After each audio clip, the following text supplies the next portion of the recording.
This clip is brought to you by SaveWithConrad.com.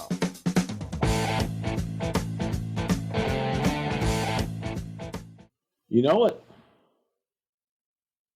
But there's the Bushwhackers. Did you ever get your bushwhacked? I beg your pardon? I don't say anything. Okay. We're back in the arena here. You know what's coming up? It's Rockers and Demolition Roll Tide. And of course, on this same show, we've got Tito Santana and Mr. Perfect for the Intercontinental. And here come not one, not two, but three members of Demolition. Crush has just joined in the last, 6 weeks or so, I believe, here. And they're invoking the Freebird rule, where any two members of the three-person team can defend the title belts. And I think this happens as a result of a shellfish incident with Axe overseas. Is that right? Yeah, there was something, an abnormality with his heart, that something had triggered it, and wanted to continue to have Bill be a part of it. And while Bill was going through all of his treatment and what have you, Brian Adams was there and able to bring him in. And yes, I will say that I did suggest the Freebird rule, and yes, I definitely stole that. The Rockers here, do you think they're sort of the precursor for the Hardy Boys and the Young Bucks and teams like that with some of their tag team combinations and high-flying ways and whatnot? I think that the Rockers were the standard bearer for a lot of that. And, the Rock and Roll Express earlier than the Rockers. But those two teams, in many ways, along with the Midnight Express, changed the way that people viewed. It was an opportunity. A tag team like the Rockers, Rock and Roll Express, was an opportunity to take some guys that may not have had the size and be able to feature them in a way that you could accept them and go, holy cow. And it made everything different. We see Smash here working with Marty Jannetty. Marty Jannetty, man, I don't remember seeing many bad matches from him in the company. It's one of those things where you can't help but wonder what if. Yeah, Marty and Shaw were both great, but Marty definitely unbelievable talent. Talk to me a little bit about, what we're seeing here a moment ago with Hulk Hogan coming back. He's fresh off of filming Suburban Commando, or is he still shooting it during this point, do you think? I think he was still shooting it. Because this is in August. So yeah, I think Hulk was still shooting it. Josh Kuhn had a question about that Hulk Hogan interaction. Is he in relation to Matt Kuhn? No. If he is, I'm going to play some music or something over this answer. Josh has a last name that starts with a C. Matt has a last name that starts with a K. Okay, so Josh is like raccoon. Okay. Josh Raccoon wants to know, Hulk Hogan and Vince look great together in the ring for their interview segment. How was their relationship at this time, and how would you classify their relationship today? I do think that's interesting because the company is in a state of flux, if you will. We're transitioning from Hulk Hogan, who's been the flag bearer for, more than half a decade. And we're moving into the Ultimate Warrior, and Hogan is seemingly going to try his hand in Hollywood a little more than he did the prior year with No Holds Barred, with the Suburban Commando project. What was their relationship like here, Bruce? And what can you tell us about the relationship now, if you know? The relationship at this time, it was good, and there's always been a love-hate relationship there, but underneath it all, there's always been a mutual respect and I think an admiration on both sides for one another. And during this time, it was Hulk coming back and kind of wondering, is he going to achieve that same glory? And I think that once he came back, not only did he achieve it, but I think that Hulk kind of looked at it as, okay, follow me now. Follow this bitch, to everybody on the roster. And Hulk, feeling that, was his way of just letting everybody know, hey, yeah, I'm back and I still am the top dog. I don't think that the Rockers were capable of a bad match here. And I just loved Demolition as a kid. I love the idea of there being 3 of them too. And boy, with the face paint, oh, that was a little less than ideal, but a cool shot. I like that NBC shot. We don't see that often where the mat or the camera's right on the canvas. That was a cool look. Thank you. Dan, I doubt it, but still. No, just take it anyway. Dan Brillo wants to know, I watch wrestling for 3 to 4 hours every Saturday and Sunday, but I never knew Saturday night's main event was on half the time because I don't know that it was always promoted. I guess I'd miss it. Was there a reason I needed a TV guide to tell me at just 10 years old? I do think this is an interesting question because I guess you guys didn't promote it a lot during your syndication because you didn't want to necessarily tell your audience on, CBS turning over to NBC. So you just hoped that NBC would promote it and you would maybe run some newspaper ads, or what was the thinking?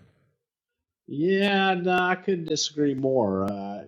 During those syndicated shows, we plugged the living shit out of Saturday night's main event. I mean, so much so that they got individual and customized voiceovers in a lot of markets saying, hey, tonight over on channel whatever. We got in a lot of trouble for it, but we promoted the living shit out of it. That's how I remember that, to the point of we walked up to and crossed that line quite a bit.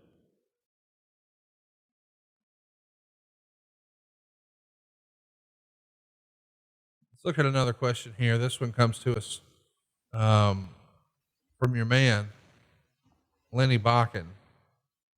How sudden was Jesse's departure in 1990? Did Bruce see it coming? And what was Vince's reaction? We sort of talked about that earlier in the show, but you had said that he had had a few run-ins, but did you know about this Sega thing, or was it after the fact when you learned? Shit, that was fast. No, it was, I think there were always grumblings and rumblings, and in addition to that, from producer standpoint, you're always looking for new talent regardless. So was it abrupt? Yes, it was. But at the same time, okay, next. You have to be somewhat prepared in the back of your mind for what's next. It's just such a noteworthy show we're watching here. As we said, Hulk Hogan's back, Warriors defending the title. We've got Crush making his Saturday night main event debut like a month or 6 weeks in. The Road Warriors, who were only like a couple of weeks in, they're making their debut. Kerry Von Erich's making his debut. There's just so much going on here. Let's talk about the importance of Saturday night's main event from a talent perspective. Eric writes in, were payoffs for Saturday night's main event matches different than the Superstar / Wrestling Challenge matches? I think, it would probably depend. I don't think they were. I take that back. I think that they did get a little extra for Saturday night's main event, but the Superstars and Challenge shows, those were syndicated shows, and those were to promote you for the live events. So the shows had different purposes. They might have gotten a little extra for this. I don't really recall back in that time frame. I don't think we've seen Shawn Michaels in there yet. Marty Jannetty's just been taking a beating. Well, it's Robert Gibson. Yeah, it is. No, actually, Ricky was the one that sold, and Robert always made the comeback. I know what you meant. You knew what I meant. He had brown hair. No? Maybe. We should also mention before this show went on the air, the Boy Scouts of America gave Nikolai Volkov a medal, and Nikolai cried and then did the Pledge of Allegiance. What do you remember about the Boy Scouts of America relationship with the company in this era? I think more than anything, it was a local situation, and it was some way to just allow Nikolai to embrace America all that much more, while America's own Sergeant Slaughter was turning his back on his home country. That Nikolai was embracing the country that embraced him.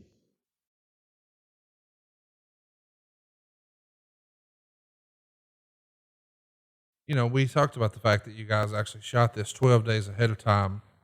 How much production was added to this after the fact? Like, is this pretty much live to tape, or is there a ton of edits and work sort of once the bell rings? Yeah, there's as much editing as went into the syndicated properties and what have you. But so, yeah, there was quite a bit of editing that took place because these shows were shot fat and cleaned it up, edited it quite a bit, and made it as perfect as it could be for broadcast television. Well, there's a nice bump. But the Rockers, again, man, this was, and you look at the size, they're not small guys, but yet they were small in the land of giants, and being able to do the hey, these are tag team experts, and sell the Rockers that way made them viable, and I dare say they usually had the best matches on the card every night.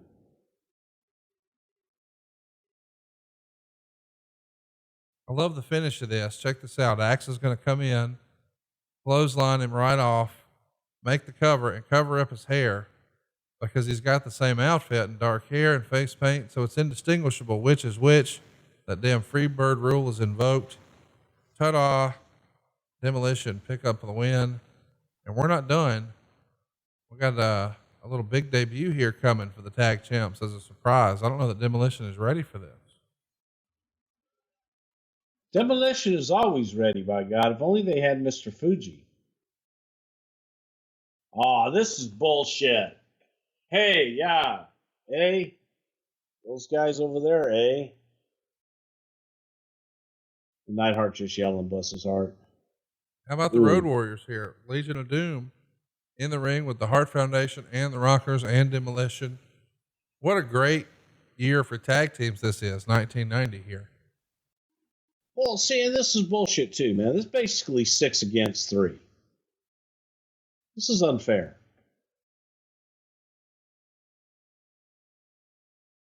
The heels were baby faces, and the baby faces were heels. Yeah, I mean, according to Meltzer, they were coming in as heels, and Demolition was going to be baby faces.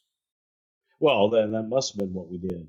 I knew this couldn't have been out behind your house because those leaves don't have enough, leaves. Hey, it's Conrad Thompson. Thanks for checking out the podcast here on YouTube. Be sure to hit the subscribe button and the notifications bell so you get a notice anytime we upload some new content. And go save yourself some money right now. If you're in a 30-year loan or you have credit card debt, it's not a matter of if I can save you money. It's a matter of how much. Find out right now for free at SaveWithConrad.com.